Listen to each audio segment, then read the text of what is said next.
All right, we'd like to, on behalf of Layla USA, we'd certainly like to welcome all of you here to the Dockendorf virtual tour. We certainly hope that you enjoy this. We think we put together a real neat video. After they get done being dairy farmers, I think they'll probably go into the actress and actor role. They did a wonderful, wonderful job. So today our goal, what we're going to try to do, and we're going to sort of go through some questions eventually. So the format, what we're going to do is go through this. We're going to introduce the Dockendorfs, and then Steve and Lori can go through some of the things that they've done throughout the course to get up to where they're at today. A little housekeeping thing of which all of you already know. We've had cell phones for years now, but every once in a while you see one. So if you do have one on you, of which every one of you you do, if you could turn that off, it would be sort of nice. And on behalf of Layla, we'd like to thank World Dairy Expo for allowing us to do these virtual tours. We did our first last year. We had a great amount of success with it. We had a lot of positive comments. By the way, my name is Rick Rugg. I'm from Wisconsin, and I've been involved with the robotic technology for quite a few years now. So I think what we'll do as we get going through this thing is to go through some introductions, go through the video, and then after the video, we're going to sort of open it up to you. So we hope that all of you have an opportunity to get your questions answered. And our goal here is to, if you have any questions whatsoever, so hopefully between the Dockendorfs and all of us, that we can get those answered. Okay, so we only have an hour. It's going to go through very quick. But before we get going, could I just see sort of a show of hands of how many people have actually seen a robot milking cows? Yeah, quite a difference. We did that a year ago, and I think it was around 25 to 30%, and here it's about 3/4 of you have actually seen a robot. So the technology has really gained a tremendous amount of momentum. It was very active in Europe years ago, and over the course of the past 5 to 6 to 7 years now in the States, we can certainly see a lot of momentum and certainly a lot of interest. When we were contemplating and looking at and evaluating certain people that could do this virtual tour, what we tried to do is hone in on something that a lot of us are used to. So you got your 120, your 180, your 200 cow dairies, or even your 60 cow dairies. So we wanted to try to get something that was common, that isn't out of the norm. So when you walk out of this room that, oh yeah, they're doing robots, but it's this, this, and this. So we tried to get as close to something, I don't like to use the word family farm, but we wanted to get as close to a dairy producer as all of us are generally accustomed to and what we're used to. So we felt the Dockendorf sort of fit that mold the best. So at this time, and before I get into that, I certainly want to thank, in central Wisconsin, Stearns Vet Outlet are the ones that helped install, or they did install, and they assist and help in supporting the technology at the Dockendorf Dairy. They're located in central in Minnesota. So I think what I would like to do at this time, if we'll go through, I'm not going to introduce the whole family, but I'd like to introduce to you, it's my pleasure to introduce to you Steve and Lori Dockendorf, and I think, Lori, you're going to do some of the introduction here. So we'll turn that over to you, and then we'll get into the video. I would like to introduce we have 4 children, and our oldest son is Jeff, and he is attending NDSU college right now. And then we have Kayla. She is attending Concordia College in Moorhead. And then we have Tyler and Bradley. They are still in high school, so they're 9th graders and 9th grader and 7th grader at Eden Valley Watkins. So, well, Steve, but he introduced him already. Steve is Lori's husband. Did you get to Jack the dog? The kids are going to be upset. Okay, then Kelly, are we ready to roll? I think with that, then we'll get going into the video, and hopefully we have some common questions that we'll get to. The history. So we're gonna go. Yeah, that's right. I'm sorry. We're gonna do a little history first with you guys. There we go. Our farm was originally purchased in 1894 by Steve's great-grandparents, Anton and Mary Dockendorf. And when they were ready to retire, their son and his wife, Louis and Olivia Dockendorf, purchased it in 1949. And when they were ready to retire, none of their children wanted to purchase the farm at that time. So it lapsed in the Dockendorf name, or the Dockendorf family. And then Jerry and Audrey Meyerhofer bought it in 1962. And when they were ready to retire, at that point in time, we actually rented some of the buildings there and had steer calves and some steers there. And then when it came time for them to retire, they asked us if we wanted to purchase it, and Steve's mom and dad, Earl and Donna Dockendorf, then bought it in 1992 to bring it back into the Dockendorf family. And then we now purchased it in the year 2000, and we've been there ever since. Well, we were there before that, but we purchased it in 2000 though. So. I guess our herd consists of, we started milking, we split our herd with a brother-in-law of mine. We were milking on the home farm, which is right next door to us. We split the herd, we started milking 35, 40 cows, and we just kept building it up. Our facility reached its maximum capacity of 68 cows. Well, that's after 4 or 5 years of milking, and then we started switching cows and decided this was going to be a temporary thing. Well, that happened a lot longer than we planned on it. So currently we're milking about 140 cows in our new facility. Of 120 on the robots. We run 20 in the old facility. Wouldn't have to. It's just something we decided to do. Fresh cows are milked there. It's a good way to get stretched out in the morning. So compared to the 3 hours it was prior to that. So our rolling herd average. Right now in the robotic barn, we're running about 90 pounds of milk. We're averaging. It was at 93 this morning or last night when I left. Somatic cell count. We were about 350 in the old facility. We went to the robotic barn and we dropped to about 250. And then we were struggling, or not, shouldn't say struggling. Our goal was to get it lower than that. And after being in the robot barn about a year, all of a sudden, just like that, it just started to drop some more. Currently, we're down in the 150 to 190, so our goal is 100,000. So I think once the cows adjusted to the robots after everybody was through the robotic barn, I think that was the reason our somatic cell count dropped some more. So that's it. Our crop operation. My dad runs our crop operation basically. He still owns all the big equipment. We run about 300 acres of corn, 100 acres of beans, and 200 acres of alfalfa hay. Do a lot of custom work for some other family members. My dad does the bulk of the big, large equipment operation. We raise all our own crops and we cash crop a little. So, why robots? Once we saw them for the first time in Sioux Falls at Expo, we were looking at parlors and we saw them for the first time out there after the Expo.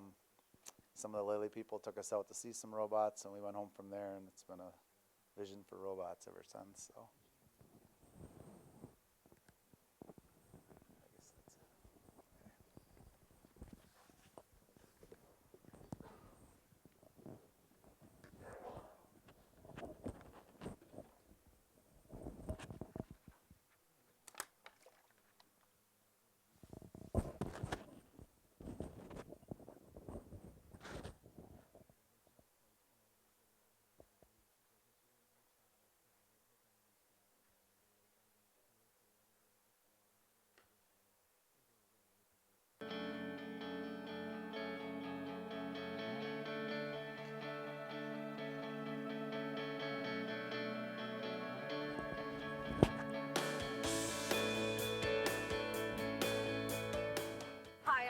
Dockendorf. I would like to welcome you to Dockendorf Dairy.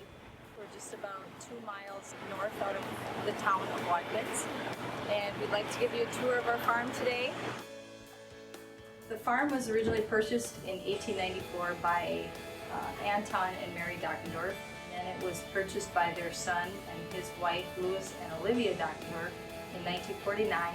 It lapsed in a generation with the Dockendorfs having it, so Jerry and Audrey Meyerhofer bought it in 1962. But when they were ready to retire, then none of their children wanted the farm, and so Earl had the opportunity, his mom and dad, Earl and Donna, had the opportunity to buy the farm and put it back into the Dockendorf name, and that happened in 1992. And we purchased it in the year 2000.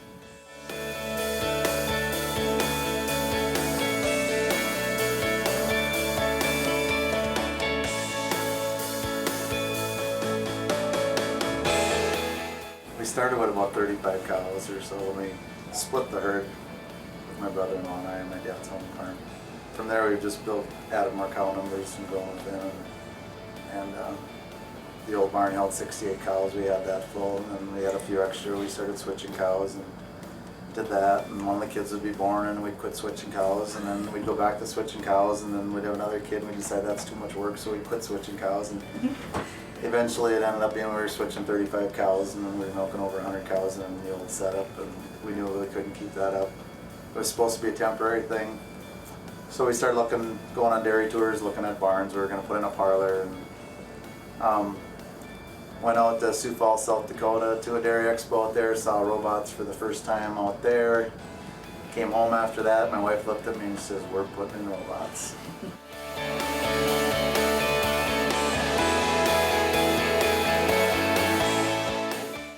So we built a new facility with 2 robots. Moved 96 milk cows down here at that time, kept a few in the old setup. So we were operating, we started August 15th of last summer.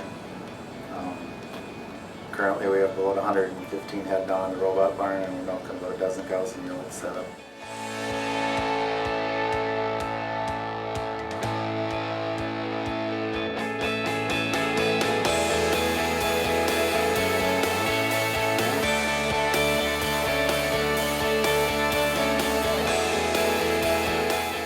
We were down here around the clock for a week. We took shifts, like they were like 8-hour shifts, and the 2 of us would go sleep and 2 of us would come back out to push, and we'd rotate in and out, and eventually later in the week we'd just be so tired and like you wouldn't have anything to do. And it was also the best week of food ever because both of our grandmas came to our rescue and provided us with meals. So because we knew Mom wouldn't have time to cook, so it was a lot of work. It was kind of a lot of fun. So.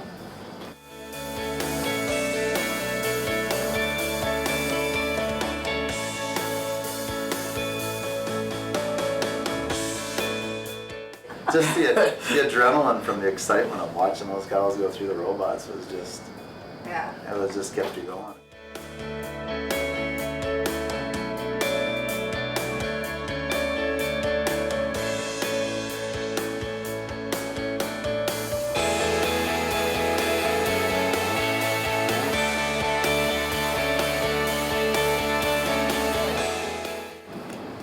You can find out when she last visited, how much milk she gives, how much milk she was exposed to give, how much milk she did give. Anything you need to know about like how much milk they give, it tells you right here.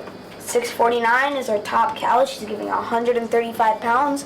Yesterday she was at 145. This tells you how much milk you've got in the last 24 hours. 10,114 pounds of milk in the last 24 hours.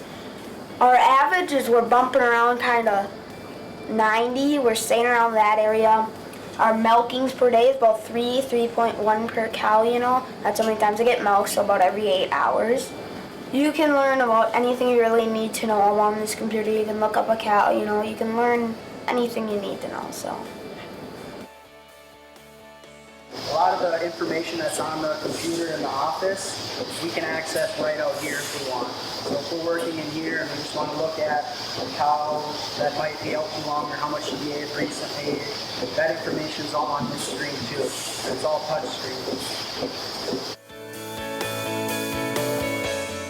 We're married now 53 years. That's when we started farming. And we started on his dad's home place, which is up the road first. I had a chance to buy my grandpa's farm here, and so we bought that. And a year later, Steve and Lori came and they wanted to start milking cows here. And my wife says last summer, she says, "Earl, when it comes harvest time, you will have to hire somebody to help you because I do the field work. And there's just not going to be, Steve's just not going to be able to help you at all. With that new barn and those robots, you're just going to have to get somebody to help you." By golly, we worked out best ever last fall than it ever did. I think a little more free time too. They don't have to be, if you go someplace, you don't have to drop everything and just run. You can have that extra half an hour if you need it.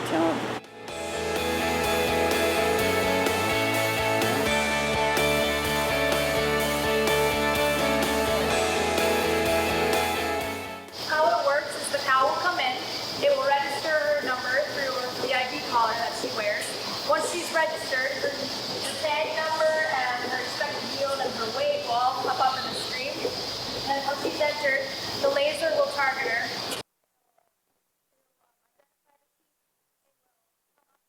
Wash off each individual corner. Once each is washed, and they'll come on in a one-by-one, place the teacups on. And while that's all happening, she's being fed her pellets. This is like the candy that makes them want to come to the robot. And once all the individual quarters are being milked, it will do individual milking so it can tell when it should come off, when it should stay on. And as soon as it's done, they come off individually. So it's, like I said, it's individual heat milking. Then once she's all done, the arm will swing underneath, and it will post dip each quarter, and then it will let her out. And then the next one will come in, and the process will just repeat all over again. I never thought it was going to go as good as it did. I'm just amazed now. I could sit down there and watch them units milk all day long. The product is only as good as the people who stand behind it that are going to help you. That was, And these guys do it. for us, people ask, was it a hard decision on what brand of robot to put in? For us, it wasn't, because we saw the passion Lily had for robots. The first week, it was really tiring, and it was lots of work, but compared to what it is now, it was 100% worth it. Me and my brother Jeff both left for college, and we didn't know how we felt about that because we were leaving our parents here with just our two younger brothers for help. We have a hired hand, but he's not full time. He doesn't come out that much. He's still in school, so it's kind of like I say, it makes us feel better. We don't feel quite as bad for like leaving them because now we have even more cows now than we did when me and Jeff both left. And the first year that Jeff went to school, I had to step up quite a bit. So, and I wondered what was going to happen when I left, what we were going to do and how they were going to handle it. Now, me and Jeff will come home from college on visits, and Mom and Dad have way more energy, and Dad's not as tired at night. It's definitely improved our lives quite a bit, I'd say. So, it's nice to know that they have everything under control, and we know that. So, it's reassuring.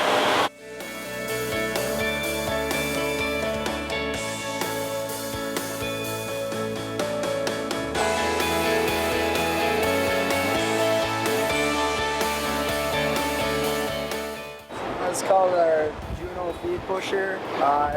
Runs automatically every hour on the hour.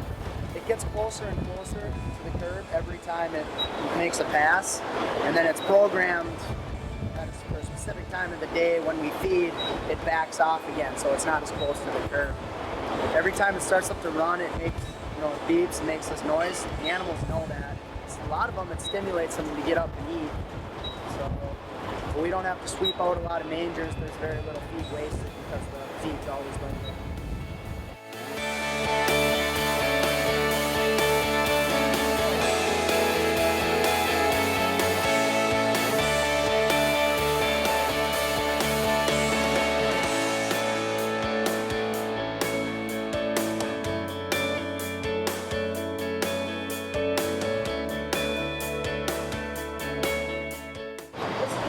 recovery.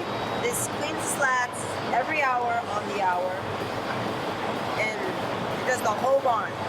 But every about 5 hours, it does the front area, which I made and programmed and did everything for to make it work. And underneath the rubber mat, there's water sprinklers. It keeps the manure moistened, so that way it doesn't dry onto the slats, and it comes off easier. That way, when it comes off easier, the barn stays cleaner. So a very handy machine, very easy to use.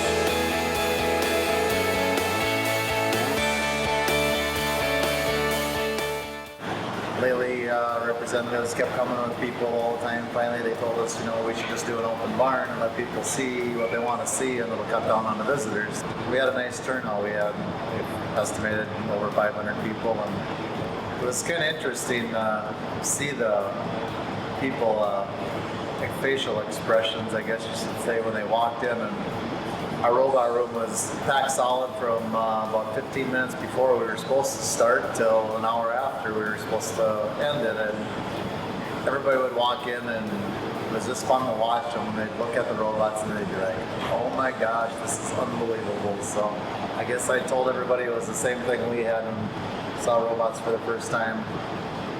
First time we saw robots, Sarah and I took chairs and sat down, kind of like most people do, and sit there and watch them. And just an amazement. And from the day we looked at them the first time, it's always been exciting. I had a gentleman come here, and he used to farm here in this area. And he came and he looked at the robots, and he looked at me and he said, "This is farming at its finest."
Okay, there you have it. You've seen the video.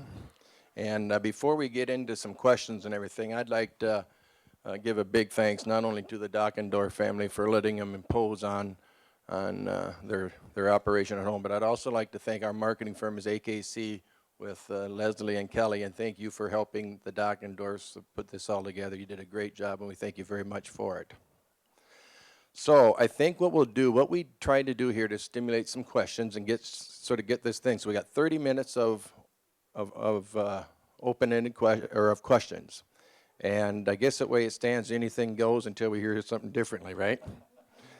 So to sort of get off, what we did, we put a couple, 2 or 3 questions, I think, is what we sort of started with, that are sort of some common questions that we often hear and that many of the robot users throughout the Midwest hear.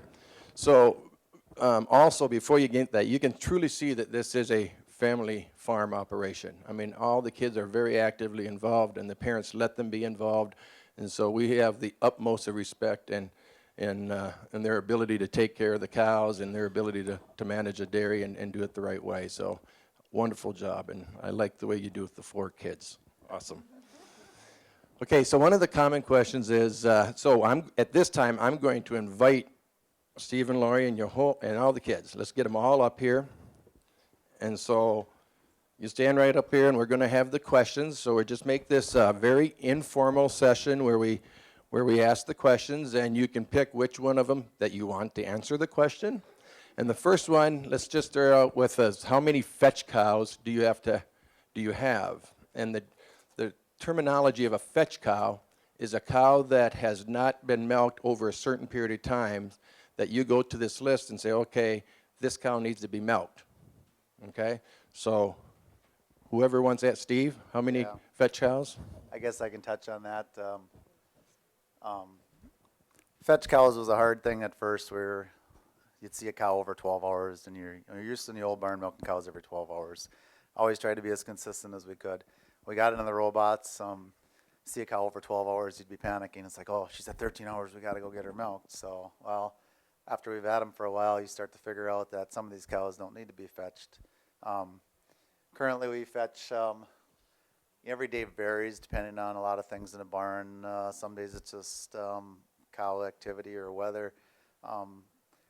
Probably fetch 4 or 5 cows on each robot on an average day. Some days there's less, some days there's more. I think currently in the barn I have 3 cows that I just go get morning and night. That one of them's just an older cow or an attitude cow. You always have some training cows. Heifers you're training. Some heifers will train as quick as a couple of days. Some will take up to 2 to 3 weeks to train. Basically training them, you just fetch them morning and night until they go on their own. As far as once they've been through the robot for the first time, you dry them off to come back. Generally a lot of those cows you never have to fetch. You put them in the robot the first time after they calve, and then you never look at them again because they just come to the robot on their own.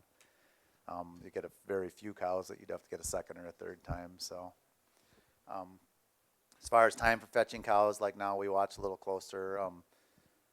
If I have to fetch a cow, if I go out in the barn, and we've learned we don't have a consistency. I know on some robotic farms, some people do it. They won't let a cow go out more than 14 hours. We'll do that. If a cow is expected to give 35 pounds of milk and she's close to dry off and she's out at 16 hours, I will not fetch her. I will let her go up to 18 hours as long as milk production doesn't get too high. So you cut down on your number of fetches that way. It doesn't seem to affect the cows. You don't lose any milk production. The ones you got to watch are your high production cows. Most of those will go on their own, though. Most of your high production cows that are over 100 pounds of milk will visit anywhere from 3 to 6 times a day. So there's a lot to be learned about fetching cows.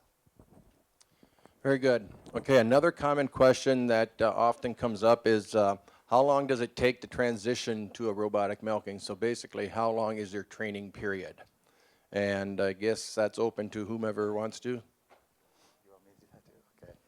Well, ours went really smooth, I guess. We started milking at 7 o'clock at night. One night we moved half the herd down there at 7, and we ran them through the robots. And a couple hours later, we brought the second half down, and took us about, I think, took about 11 hours or something like that, 10, 11 hours to get through the first time. The second time, we cut it down a couple hours.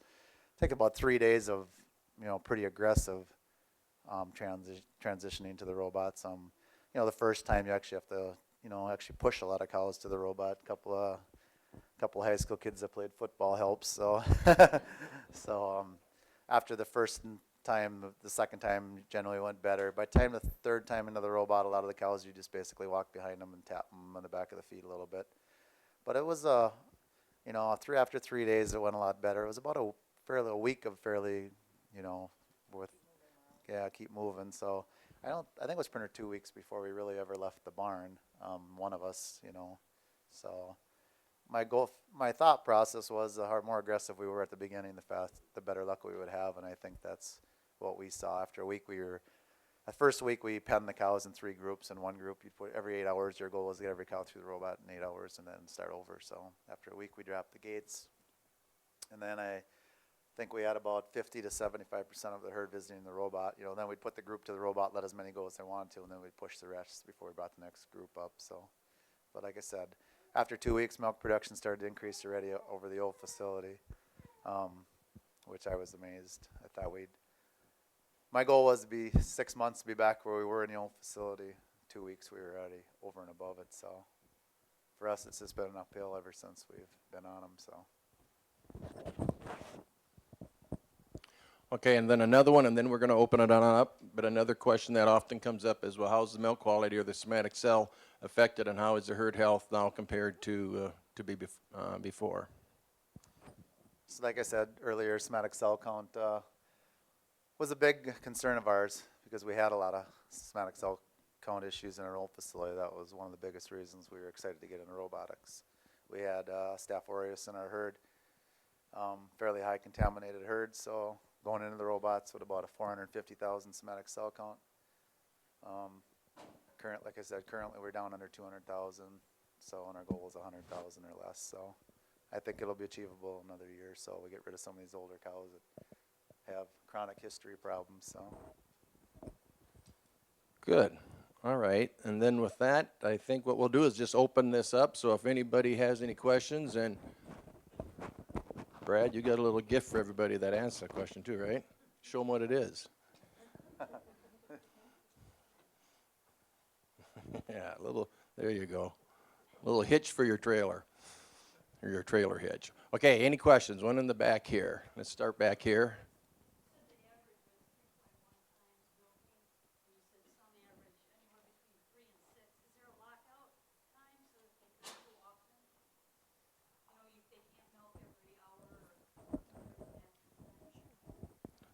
Okay, just to, yeah, the question was, okay, how many times they're milking, like 2.1, and if there's basically a lockout time for when they can't get milked? Minimal intervals. Okay.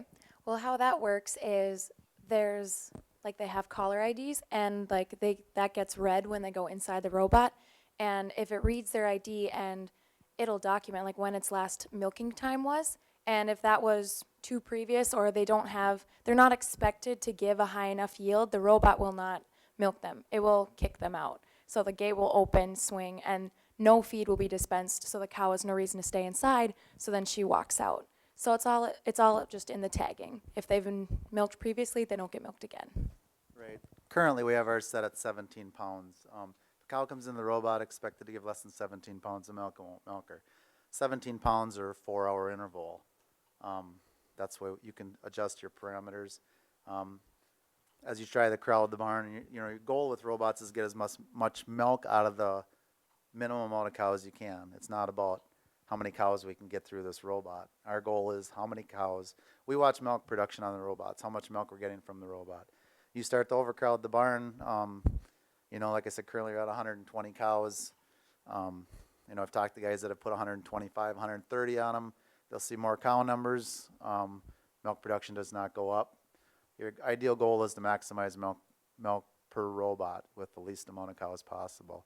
That's our goal anyway, because less feed takes less feed and it's more profitable. So early lactation cows, I think we have set they can visit like fresh heifers every 3 hours just to let them come in, because you don't want to refuse them. After about 60 days, you start to set the parameters on them. If you let some of these cows go, which we saw at first, some of these cows will come 10, 12 times to that robot. You just can't keep them away from it. So you have to start. And you will see that generally these aggressive heifers, we've seen heifers milk. I've never seen heifers milk like this before because they visit the robots so often. They train easy, and good quality heifers will milk. After 60 days, they'll be up over 100 pounds of milk. I mean, we've had a few heifers over 125 pounds of milk in 90 days. So. One of the things we'll add on that, if you're averaging 2.9, 3.2 milkings per day, one of the figures they also look at, real important, is refusals. That's when a cow enters the stall, the robot, and it's too early for her to get milked, and that's a refusal. So what is your average refusal? Last night, or this morning, I looked at it, was 1.1. We average about 3.1 milkings per day is the average for the cows. And then the refusals we try to keep that around 1. Yeah. Okay. So basically, they're seeing over 4 visits per robot per day, which is a good thing. If you have refusals, that means they're doing a great job on feeding, because the cows want to get into that robot. And they also did a terrific job of making it comfortable for the cow to get into and out of the robot. So refusals are also very important when you look at not just the milkings, but the refusals. Question up here?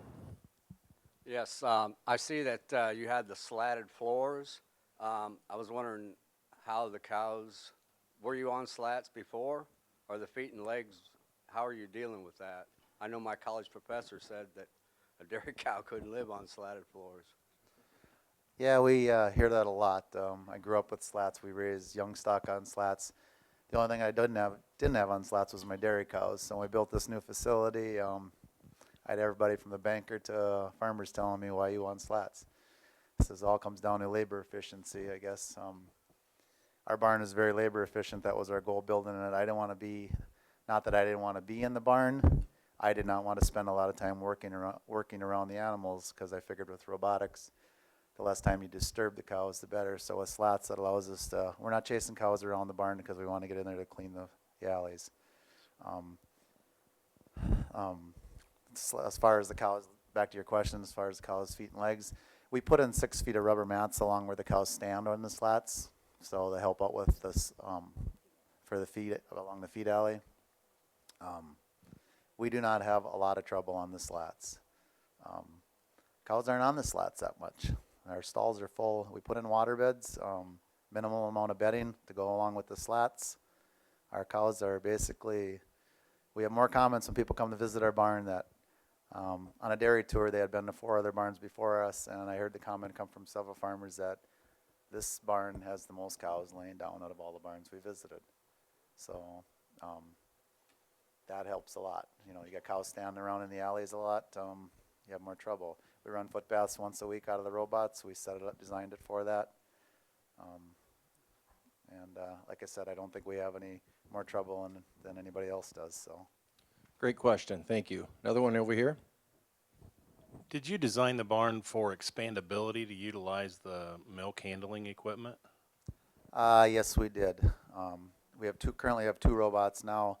The barn is laid out to put 2 robots on the other side of the facility. That was something we looked at if there was interest in the kids or whatever, for saleability reasons. If nobody has any interest in it, whatever. I didn't want a facility that we couldn't expand, so it can be added on to. There could be another 2 robots put on the other side of the facility and use all the same milking equipment, the milk room and everything. So That might be it. I know one of the questions that they had up there is why you still milking in the barn that you're at right now? yeah, that's the other thing. That's kind of in the back of our head too. You know, our old facility wasn't ready to fall down, or by no means. You know, so our goal was to milk this. You know, there's a lot of opportunity in our operation right now. You know, we could add extra cows in the old facility to work toward doubling our robotic setup. You know, that's in the back of our mind. So, Thank you. One right here. You mentioned that your goal was to get back to the milk production level that you were in the old facility within 6 months, and you'd achieved that within 2 weeks. Where would you say you were in 6 months, or what would you say the robotic milkers have done as far as milk yield on the cows over the time you've used them? well, currently in the old setup, we were between 70 and 75 pounds of milk. You know, in the past, in a good year, we'd hit 80. It was hard to maintain an 80-pound milk production. We were milking twice a day in the old facility. I think combination of between going to 3 times a day and just the cow comfort. You know, our new facility is very, very comfortable for the cows. Very well lit. The freedom for the cows to do whatever they want to do. Just, you know, like I tell everybody else, our cow, we don't have outstanding cows. It's not like we, you know, we bull breed all our heifers, which most of the semen guys don't want to hear me say, but you know, I mean, we still, you know, that's because they're on another facility and they're not handy to breed. So it's not like we have an outstanding breed or anything like that. So I think a lot of it has to do with cow comfort. I really do. Okay, we got a question in the back here. Yeah, I came late, so maybe this was already answered. How many robotic milkers do you have, and how long did it take you in the construction of the whole thing before you could start using the facility? We currently have 2 robots. I think it was about 4 months from the time we broke ground till the time we started milking cows. We had very good people to work with building the barn. I think there was probably only 2 days from the time we broke ground, or I shouldn't say from we broke ground, we started putting the pit in the ground because we had a lot of rainy weather during the digging season. But once the concrete went in, I think there was 2 days from the time they started till we milked cows that there wasn't guys there working. So I think it was about 4 months. We had a deadline for milking.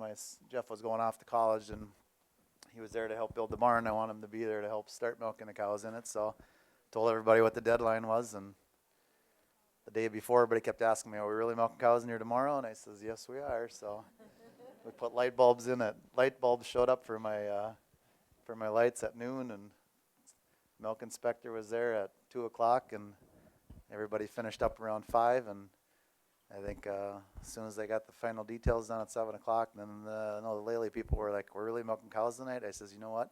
We're all so worked up." I says, "We won't sleep tonight anyway. We might as well go to work." So we started milking cows. So. All right, great. There's a question right here. So getting 90 pounds of milk, what are you pushing for in your ration? How many pounds are you pushing to feed in your ration? And if you're not getting enough refusals, how do you adjust it? I can't answer that question really well because I have an excellent feed consultant, which I can give you some good advice if you're looking at putting in robots. Make sure your feed consultant knows what he's doing, because that's one thing we saw. The biggest struggle everybody had with putting robots in when we visited them before us was that they didn't know enough. Feed consultants didn't know enough about what they were doing. I think there's a lot more, people know a lot more now than they did already a year ago or 2 years ago, but that is probably the number one downfall is that people struggle with. I think our PMR mix is set at 55 to 60 pounds of milk right now. As far as adjusting the refusals, you have to watch it. We have a rumination on our robots. I watch the rumination really close. Rumination, I don't mix the feed. My dad and my kids do all the mixing and feeding. We run a stopwatch in the tractor as how long to mix the feed. I can tell on the computer rumination goes up or down within whether the feed's being mixed properly, whether the feed bunks has feed in it or they're running empty. We have 0 feed refusals, meaning we feed to an empty bunk about once every 3 to 4 days. We'll run it low enough so that they clean it up. In the hot weather, we're a little more fussy about it. Like I said, we have 0 feed refusals. Rumination starts to drop off. You got about 48 hours to get everything back in line, or you start to lose milk production. That's about all you got. So if rumination starts to drop off, then we're looking at the ration, shaker boxes, feed changes. Do we need to adjust protein? The nice thing about robots is the thing we found to work the quickest is if we start to lose milk and before even pulling feed samples, if we think we're short on protein, we'll bump the robotic pellets a pound. If we don't see a response in 12 to 24 hours, we'll pull it back out, because if we saw the response, we know we were low on energy or we're low on protein. If we saw the response, we'll keep it in there and we start pulling feed samples to figure out what's going on. So that's a great question, because there's a lot, that could take all afternoon to answer a lot of that. But basically what happens in the free flow world where the cow wants to lay down, she wants to eat, or she wants to get milked, the only reason that she wants to really go into that robot is because of the pellet, is because of the energy that's in that pellet and the protein. Cows will chase energy. So what typically most of the users do will take down the energy level in their feed bunk on their TMR, and they call it a PMR, a partially mixed ration, and then they make up that difference in the robot, where Steve will probably feed anywhere from 3 to 4 pounds per cow up to, what's the max, 24? I think our peak cows are getting 14 pounds of Okay, pellets. 14 pounds. And then they got a whole bunch in between. But if the cow earns it, she gets it. If she don't earn it, then she don't get it. But the real reason why she wants to go into that robot is not the desire or the will to get milked. It's because of the feed and the pellet that's in there. So that's very, very important. So we would ditto your response as far as nutrition is extremely important. Another question right here. Could you provide the basic cost to add the robotic system to your operation? The basic cost. Well, we built a brand new facility from the ground up. So basically what we saw is when we looked at facilities and we asked that same question, what's it cost? We looked at about $4,000 a stall with robotics and a pit. You're looking at about the most expensive setup that you can build. You start to put the numbers to it.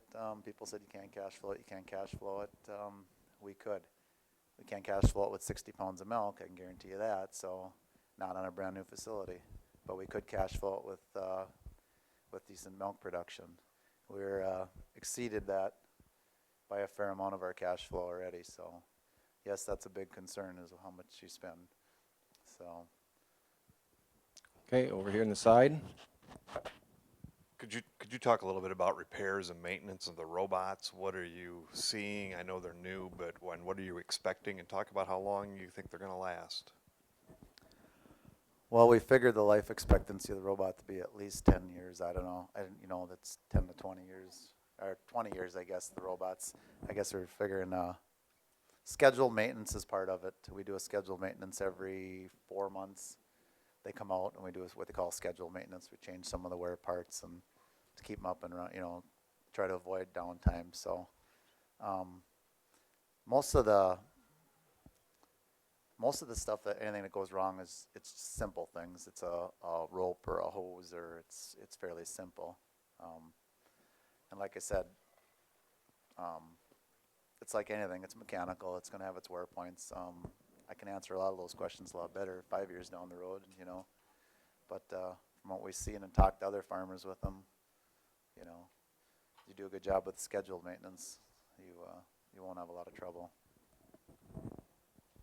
Yeah, I think that's the real answer right there. Is it's a piece of equipment that runs 24 hours a day, so you better play offense on it, not defense.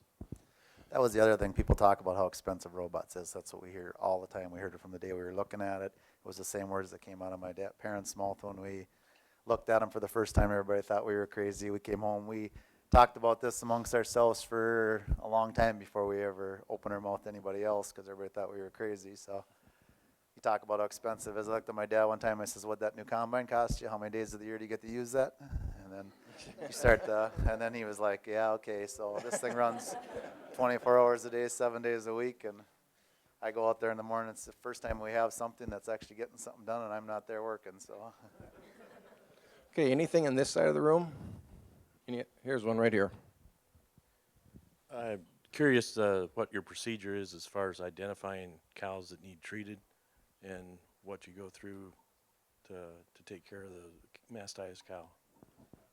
The robots have a conductivity that we watch. It's we look at udder health. There's a chart on there. It alerts cows that have high conductivity, which is correlated to mastitis. It's not 100%. We watch for high conductivity. If you have a cow with high conductivity, you can go out and check her, do a CMT on her. If the CMT is high, you can treat her for mastitis. What we've found is it's amazing how many cows that have a small amount of mastitis cure themselves. The hard part is figuring out which ones to treat and which ones not to treat. You start to look for other things. Okay, if conductivity is high, you look at her body temperature. Has her body temperature been elevated at all in the last couple of days? If her body temperature is elevated, that means the mastitis probably needs to be treated. A lot of times it'll spike just for one milking. You'll see temperature rise and it'll drop back down. You're still probably going to want to treat that cow, because if a cow's weight hasn't dropped, milk production hasn't dropped, and visits hasn't dropped, body temperature is normal, but she has a high conductivity, most of the time we will not treat that cow. Within about 2 to 3 milkings, that will go up and come back down on its own. So, it's, like I said, that was the hardest thing for us to figure out watching, as to which cows to treat, which cows not to treat. For us, we had a lot of Staph aureus in the herd, so we had a lot of high conductivity cows for almost the first year. Like I said, after a year, it was amazing. One day I looked at her and I says, "There's only 4 cows on our graph with high conductivities, that were out of the range or whatever," which, I said to her, I looked at it's almost scary. So our milk, so it's gotten that much better. So. All right, great questions. We got time for about 4 or 5 more, I think. One here, we got a family thing going on here, and one of the biggest part of the video, the best part of the video that I liked, was when Brad was up there talking about that T4C, the the management. So I got a question for you, Brad. How did you learn so much about T for C?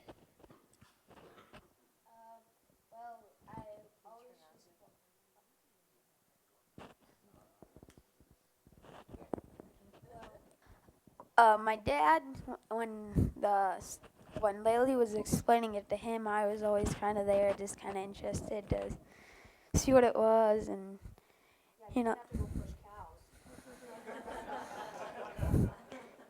Advantages of being small. But then it's like just as Dad would do stuff, I'd always watch and just I'd slowly learn everything he did. So maybe not all of it, but it's just nice because Tyler was kind of sick while we were doing that. So All right, Brad. so Good. I kind of got to be in charge of that. It was amazing to see how fast the kids would catch on. I mean, because this is their world, not, I mean, it's all technology, it's all computers. One night I was standing there looking at something on the robot, and I'm like, I wonder what this button is for. And Brad's like, oh, it's for this, this, and this, Dad. He says, where did you learn that? Well, I just figured it out. So it's just amazing. There's a lot of times, even now, yet where there's stuff that I don't know or can't figure out, and get the boys like, okay, you guys figure this out for me. Programming my scraper, my Discovery. I don't know how to program it, but Tyler does. It's just like grabbing a video game. They grab the remote control out of there and they go at it. If they don't know how, they figure it out. So, All right, we did have one over here. Two parts to this question. The first one, do you have an automatic sort gate after the cows leave the robot? And then the second part is in regards to lifestyle changes. If you could put a number like on your labor savings now that you've been on the robot for a while and how it's affected family time and so forth. as far as sort gates go, no, we do not have sort gates. We have lockups in the barn. No, I guess it's something, people ask if I'd put lockups in again. Yes, I would. We can only lock up half the herd because we only have a foot of bunk space per cow. So half my herd can eat at a time. 60 cows can eat. With a 5-row cross-ventilated barn, people told me at first you just don't have enough bunk space. It's not an issue with the robots. That's why we get by with 0 feed refusals, because we have so many cows come into a bunk space that doesn't, that they empty out. They don't have to search for feed. It's all confined to a smaller area. If cows are hoarding to get to the feed bunk, then you waited too long to feed them. So, but otherwise, the feed bunk is hardly ever full. After you feed, you get it full for about 20 minutes. It takes about 20 minutes to fill it. So basically, if we want to do shots or something like that, or an off-sync program, we set our lockups. So we wait about a half an hour. We go into the barn. We have half the cows in the lockups. The other half are probably got 5, 10 wandering around the barn. The rest of them are standing in stalls or laying in beds. So then when you go down the lockups, find the cows you want, you find the rest of them in the stalls. Same thing when I do my breeding. So we don't sort anybody. I have a bedded pen off of the corner of the robots for hospital area. If I have a cow with a sore foot or something like that, you put her in there, just some place to go with her to get her out of the barn. So we currently usually keep about 2-3 cows in that pen. So, and then the second part of your question was to put a number on labor savings. I can't put a number on that. We had a fair amount of high school hired help before we did this. We were working ourselves to death. Now we have more cows, more animals, fair amount less help, and our freedom is, we still put in the hours. There's a lot physical labor. My body health is much better than it was before. So I think the other part was lifestyle. Lifestyle, yes. Yeah. Maybe let Lori talk once. Our lifestyle has changed. It's not that we have to be there right away at a certain time frame or this or that. If the kids have an event that's going on now with school this year, I can go to that and watch them play and still come back and get the chores done. We've done it already where last Thanksgiving, we always go to my mom's and to his mom's. And what we would do is go to his mom's, and then we'd have to leave there ready by, say, 3:30 or 4 o'clock, and then we'd work till probably 8 or 8:30, and then we'd go to my mom's. Well, this year, we did it, we left his parents at 5 o'clock or 5:15. We were done with chores because all the kids came home to help. They didn't mind doing that. and by 7:30 we were back over to my mom's. And so it's just amazing what you can get done in that time period, and then you can go and do things and have the freedoms to go places and enjoy more stuff. So that part's been really, really nice. I Great, guess thank you.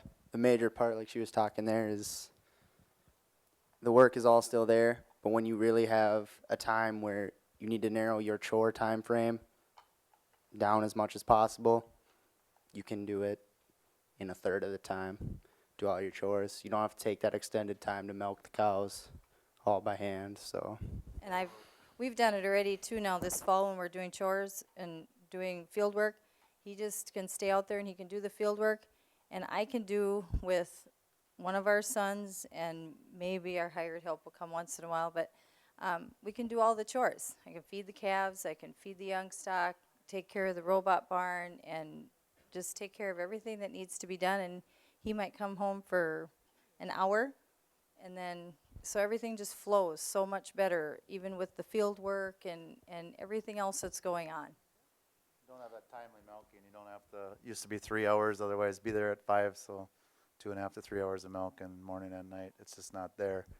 So if I'm busy in the field, show up at 7, 8 o'clock at night and do my chores, or sometimes later than that. Or in the morning, if we really want to go somewhere, we can get up early, but we can get up at 4:30, 5 o'clock, which we used to always get up at and do our chores and get done and get out of there, versus, the other way, the two of us were getting up at 4:30 and it was still 10:30 before you get done anyway. So now our biggest thing is that we lack a little bit. We don't get up as early in the morning, so.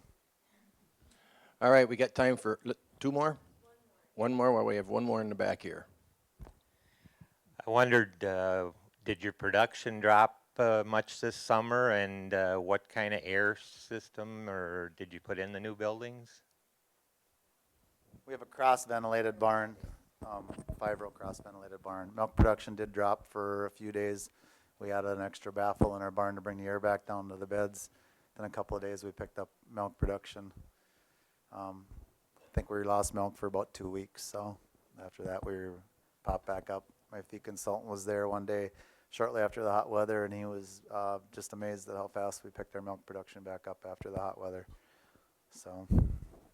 Great. Well, I know there's some more questions because I've seen some more hands up, but that's going to conclude this session. If there are more questions, I'm sure they'll be hanging around here at the end here. The Lely booth is down in the arena, so if you have any other questions, and the Dockendorf family will be down at the Lely booth here some this afternoon. So thank you all for coming. We hope you go home just a little bit more educated. Thank you.